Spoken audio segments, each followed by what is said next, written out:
Assalamualaikum warahmatullahi wabarakatuh.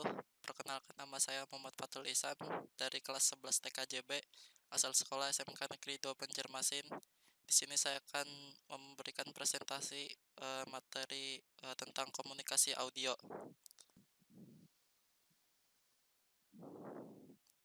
Pengertian komunikasi audio. Komunikasi audio adalah komunikasi yang terjadi antar sistem dalam bentuk suara yang ditransmisikan ke dalam bentuk jaringan. Komunikasi ini bisa terjadi dalam dua perangkat atau lebih, namun biasanya terjadi dalam dua perangkat, yang diantara perangkat satu dengan yang lainnya saling terhubung oleh jaringan, baik jaringan lokal maupun luar. Sejarah komunikasi audio.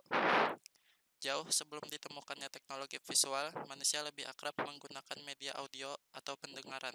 Sejarah media audio itu sendiri tidak bisa lepas dari perkembangan teknologi komunikasi suara yang digunakan manusia dari masa ke masa. Perkembangan media audio jika dilihat dari sejarah komunikasi suara, pada tahun 1844, Morse mengirim berita lewat kawat dari Baltimore ke Washington, maka dikenalah teknologi yang dinamakan telegrafi. Dari temuan tersebut, Alexander Graham Bell kemudian berpikir bahwa tidak hanya bunyi saja yang dapat disalurkan melalui kawat, suara pun juga bisa. Pada tahun 1875, Alexander Graham Bell melakukan percakapan lewat telepon sebagai temuan baru di bidang komunikasi suara. Beberapa tahun kemudian, yaitu pada tahun 1895, ditemukanlah radio oleh Marconi. Temuan tersebut menjadi temuan yang paling akrab dan dikenal masyarakat. Sebelum ditemukannya alat komunikasi lain, hampir semua informasi disampaikan dari generasi ke generasi melalui media audio atau pendengaran. Banyak orang menghabiskan waktu untuk mendengarkan informasi melalui radio. Setelah ditemukannya radio, kemudian mulai ditemukannya alat perekam suara oleh Thomas Alva Edison, yaitu dikenal dengan fonograf. Melalui alat fonograf ini, orang dapat melakukan perekaman suara dengan menggunakan piringan hitam. Temuan ini kemudian berkembang seiring dengan perkembangan zaman, yaitu orang mulai merekam dengan menggunakan kaset, tape recorder. Di masa sekarang, peran kaset juga telah digantikan dengan perangkat baru yang bersifat digital seperti compact disc atau CD, flash disk, dan sebagainya. Perangkat-perangkat komunikasi audio yaitu ada mikrofon dan speaker, merupakan perangkat output atau input dalam sistem audio. Lalu ada audio codec. Audio codec fungsinya yaitu melakukan kompresi sinyal audio untuk penghematan bandwidth. Lalu ada audio controller, yaitu melakukan fungsi kontrol terhadap pengaruh akustik yang tidak dikehendaki dari speaker terhadap mikrofon seperti suara mencuit, echo, dan lain-lain. Jenis-jenis komunikasi audio. Ada audio streaming dan audio visual. Audio streaming adalah jenis audio yang langsung diputar di internet.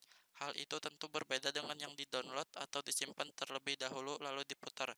Contoh web atau aplikasi yang menyediakan audio streaming adalah Django, iHeart, Spotify, Joox, dan lain-lain.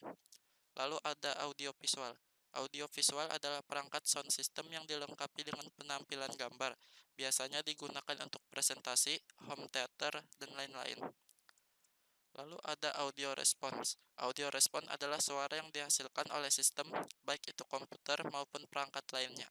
Hal ini terjadi karena output suara yang dihasilkan itu berasal dari input tertentu.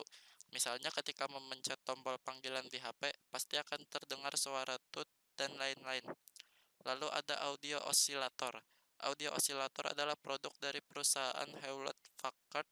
Produk ini digunakan oleh Walt Disney Studios dalam pembuatan filmnya yang bernama Fantasia. Lalu ada audio modem riser. Audio modem riser adalah kartu plug-in dalam motherboard Intel yang memuat sirkuit modem atau audio. Fungsi sirkuit modem adalah mengubah data audio menjadi sebuah data lainnya seperti internet atau data visual, sedangkan sirkuit audio adalah murni untuk menerima data audio.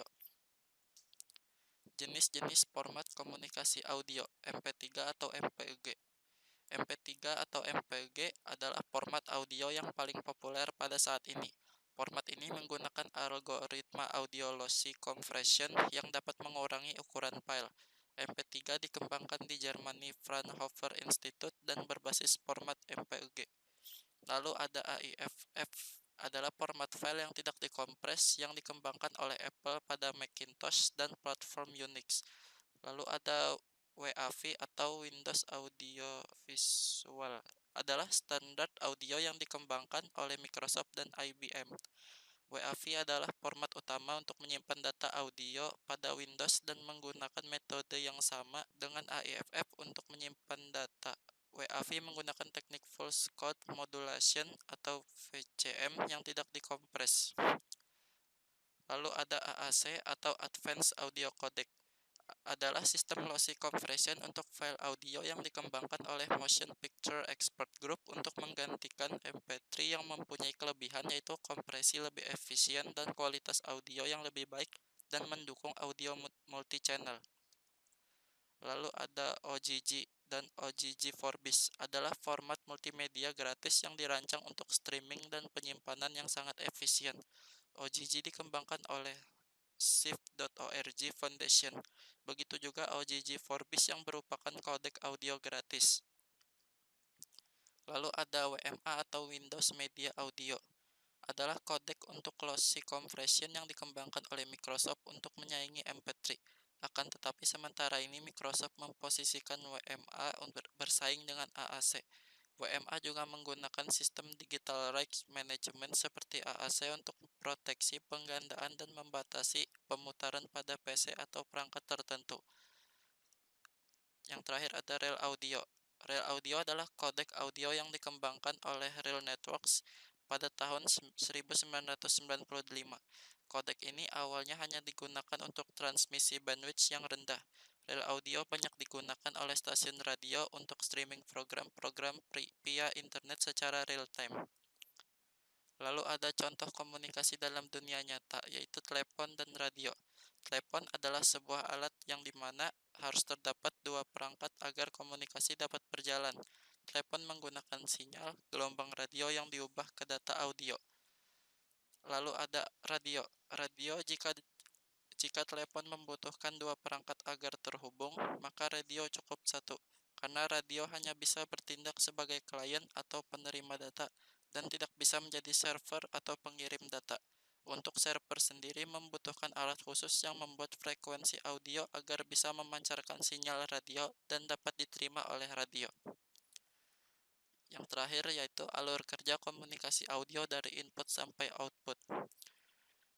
Dari alur kerja ini terbagi dua sistem, yaitu sistem sumber dan sistem tujuan. Sistem sumber terdiri dari sumber dan transmitter. Sumber yaitu alat ini membangkitkan data sehingga dapat ditransmisikan, contoh telepon, lalu personal komputer atau PC. Kemudian lanjut ke transmitter atau pengirim. Biasanya data yang dibangkitkan dari sistem sumber tidak ditransmisikan secara langsung dalam bentuk aslinya.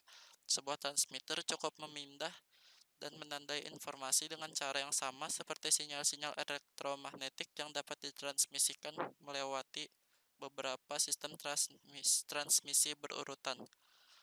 Lalu menuju ke sistem transmisi.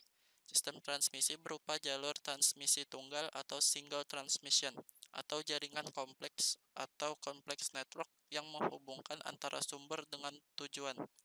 Setelah itu ada receiver atau sebagai penerima. Receiver termasuk ke dalam sistem tujuan. Dari receiver lalu berakhir ke tujuan atau destination. Fungsinya menangkap data yang dihasilkan oleh receiver. Sekian dari saya akhiri. Apabila ada kesalahan mohon maaf. Saya akhiri. Wassalamualaikum warahmatullahi wabarakatuh.